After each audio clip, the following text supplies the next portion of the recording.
What's going on, guys? It is Ethan back with Greyson Woodworks. We, as you can see, are not in the garage. This is a professional studio by Tim Monnot with Twin Cedars Woodworks. Today we're going to be doing a shop tour.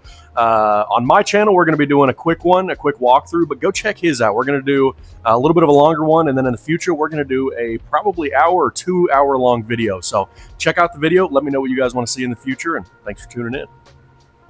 Hey guys, come on into the shop. Welcome. Let's start the tour right here. So obviously by the door, I'm going to have everything in the to-go section. So that way, when I'm ready to go to a job site to do an installation, I don't have to think about a thing. Everything here just goes straight into the van and I'm ready to rock and roll. No anxiety. I absolutely love it.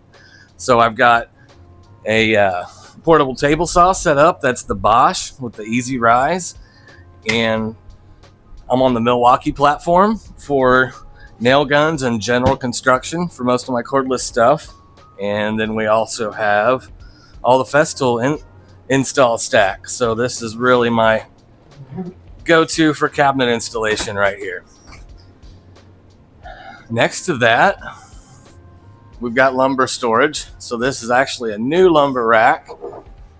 And I'm really happy with the vertical storage. It makes a lot of sense in this space because I've got the height to do it. And then my roll around cart for full sheet goods. And the latest addition is the secondary miter, or we're going to call it a crosscut station, because I'll be able to do cross cutting here on the vintage DeWalt, which I've got up and running and ready to rock and roll. You'll notice this comes out further than the table, so I'm actually going to put a stop block in there and have this just for short cross cuts. Another DeWalt. So this is really going to be initial processing right here. When the material comes in, gets cut to length, the cross cut station. And then all my shorts that are worth keeping get to stay in there. Now this part is really boring. In fact, it bores 13 holes at one time. So that's how we're going to be doing adjustable shelf holes. This baby right here, I mean, telling you. The vintage Craftsman 150. This is another restoration project waiting in the wings. Picked it up recently. Really excited about doing a deep dive into that one. Then I've got 2 restored boxes right here. So these are all going to be full of vintage Craftsman tools because I can't help myself. If I find one, I have to get it. And then I have a Craftsman 150 that I have already restored that I'm working on souping up. It's going to get a new belt. The other one actually came with this light, and a Delta Unisaw that I'm restoring had an aftermarket switch that I'm actually going to be using on this unit here. And this will be primarily for doing hinge boring and cabinet doors. And then I've got another vintage Craftsman box that's waiting for restoration, and this one houses primarily all my chisels or not chisels, but rasps and files and anything for wood shaping. So got an amazing collection there, bought from an estate. And then the plan is to have all my carving chisels in that lower section. Then we move over to table saw island. So what I'm running is a PM66 that I did a light restoration on. The seller said it had a bearing issue, but I found that to not be the case. Just an issue with the drive pulley. So thing runs like a top. I absolutely love it. Then I have the Polk style faux MFT table on top here, which is awesome for face frame work. What I don't love though is these cavities right here. I mean, I understand Ron Polk is a, kind of in a to-go situation where this isn't to go, and all it does is collect tons of sawdust. So it's in the game plan to redo that. And then I've got my first table saw restoration, which is a early 90s Powermatic, still made in the US. And I did the custom color scheme on it, but that's my 5-horse unit, so that's really my main ripper right there.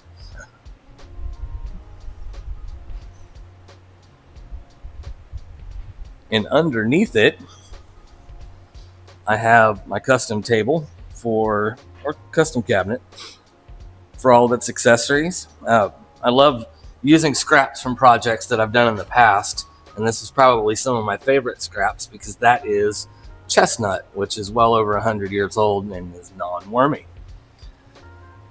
So that makes an awesome little cabinet. And then I've got sled storage here for the crosscut sled. Back here, one more interesting thing on this wall. This is, I would call it the master drill index. So I get to keep all of, and it's built like an old sewing cabinet. So if I can't find something in my ready to go quick right there by my side, then I'm going to have it in here. So extra Forstner bits, all bits and leftovers, because you always get that half complete kit. You got to have a complete kit on you, so you throw the leftovers somewhere. This is where they all go to die. Just have a little compressor. I've had that thing for longer than Ethan's been alive. Little hose reel right here, so I still run pneumatic guns in the shop. Then we're going to roll over to the main miter saw station. So this is all Festool world right here, as you can see.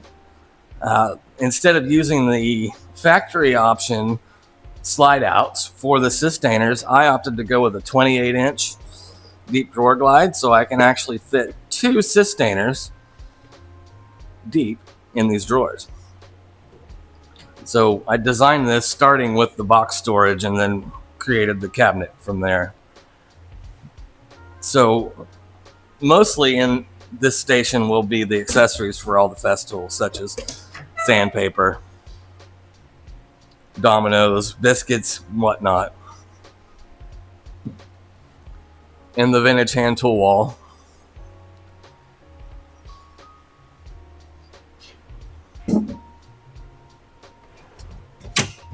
Look, I didn't put everything away. You never will. So, moving around the corner, we're going to hit our first clamp storage, which is mostly smalls. Another shop-built cabinet, and this is primarily for extra fastener storage because you can never have enough of that. So there's screws, nails, and then more hand sandpaper in there. The back bench is done in a Macassar ebony with a high polish, and that's just for fun. There we go. And it's lit, so when I open the drawers, all my boxes are lit up on the inside. So that was really just good practice in learning that finishing technique. And then I get a beautiful cabinet for the shop, so win-win. For my main toolbox, I'm running a US General with no label, because then you can't tell the difference between it and Snap-on, and you save a ton of money. 2 more shop-built cabinets. This little guy right here was an early project for router bits, and it was some practice on the green and green style, which obviously I need way more practice, but that was a fun little build. This one right here, all the stiles and rails on this cabinet came from some old guy that kept that stick of wood in his garage for 20 years because he was going to use it for something. Well, unfortunately, he never did. I bought it, and now it's cabinet doors in the shop. And these quarter sawn white oak panels actually came out of a remodel I did on a federal building, and those were part of a judge's chamber. So it's kind of neat to have those. And then, of course, you have to have your Swarovski crystal somewhere. So let's put it on cabinets in the shop. All right, as we move around, another cabinet for general storage, and that's where all the stickers land, which is a very important part of the shop. You got to have that sticker placement. Then I've got a little welder, so I can practice grinding things. I'm pretty good at grinding at this point. One of these days I might be able to weld. Then I've got another US General cart right here, and this is my roll around cart, so I can take it to any station in the shop where I'm working and have everything I need for cabinet assembly, furniture assembly, etc. Moving on to sanders, the big boys. This is I want to say it's Lassie, if I'm pronouncing that right, but it's an older Italian unit from the 90s. And that has a joiner side on one and then edge sanding on the other, and of course your two different size radii. And it's oscillating as well. And probably one of my favorite parts is the adjustable lift table, because as you get older and weaker and lazier, that's a back saver, let me tell you. One of my absolute favorite restorations right here. It's an early 50s Apex 16-inch sander, and has its original motor, Baldor, of course, runs like a top, and that aesthetic is just, I mean, come on. You can't get any more mid-century modern than that. I love it. Then we get to the big boy. This is a 28-inch Bridgewood. Again, it's an Italian unit. It's 9 horsepower and will resaw anything.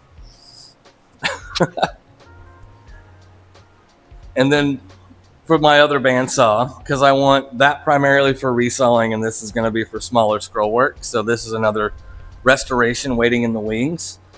It is a 1930s, remember the name, Speed Marvel. So I'm really excited to see that one in a fresh coat of paint and all shined up. You'll even have bright brass on it. It's really going to be a beautiful machine. So along that wall, we've got my phase converter to run all the big 3-phase equipment, and then my shop built router table. So in that, I have a woodpecker's lift and the Rockler Dust Right cabinet, which really does a phenomenal job in capturing all the dust. And then all the accessories I need for routing are all kept right there in that cabinet. Let's call this one the elephant in the room. Or the aircraft carrier. So this is an SEM. Again, I'm just a huge fan of the 90s Italian machinery, because it's like getting to buy a used Ferrari, you know? It's used, but it's still a Ferrari. So this thing has been an absolute dream machine. It is 16 inches, and you have a 105-inch bed length, which is probably my favorite part, because I can join 10 to 12 foot long material, no problem. So I have a second dust collector on this side of the shop to service all the machines on that wall. And those include my shaper, 2 horizontal boring machines, and then I've got another small sanding section back here with the oscillating spindle sander, a benchtop version by Powermatic, and another vintage Walker Turner belt and disc sander. And then the Black & Decker Workmate, which is something I'll never get rid of. I know you can find them for $25 all day long, but it's just a classic workshop companion that I couldn't live without. More clamp storage, and I obviously haven't finished. This plan is to wrap it in T111, and it'll match the tool walls, and that'll give me more space to hang accoutrement from that wall. But I'm running a jet lathe, and then I've got an RBI Hawk scroll saw. It's 24 deep. I'm sorry, 26. My latest restoration and addition is, again, SCM Italian short stroke sliding table saw. I like the short stroke because I'm short and it's easy. So I can do a full 48 if I move the fence here. I can cross cut a full sheet, but for my workflow, I'll be ripping all of my sheets on the Powermatic, and then they come straight over here to do all the cross cuts. Oh, and we missed the planer because it's kind of in the middle. So we're looking at a Powermatic 20-inch, and it has been upgraded, or was upgraded when I purchased it, to the bird Sheelix head. My wife bought these for me so I can think of her, and we nicknamed the machine Fat Girl.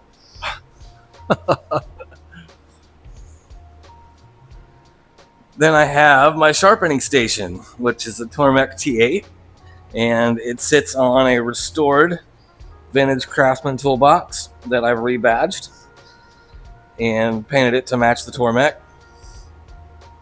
So it's now a Benford toolbox.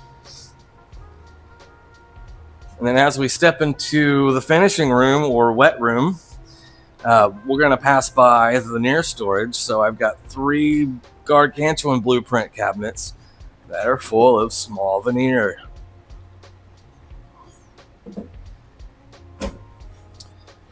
And in here is the finishing room, kind of a catch-all. I don't really do a lot of spraying in here. It's more of a space that's dust-free, or a space that I can get wet and nasty and not get the rest of the shop dirty. And as we roll back out to the bay, I've got grinding and buffing, sandblasting, and then I also store all of my moving equipment here as well. So that pretty much wraps it up. Thanks for joining us, guys.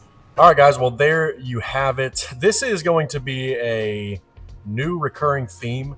I want to go around to the surrounding areas and film the shop tours that maybe some people aren't going to.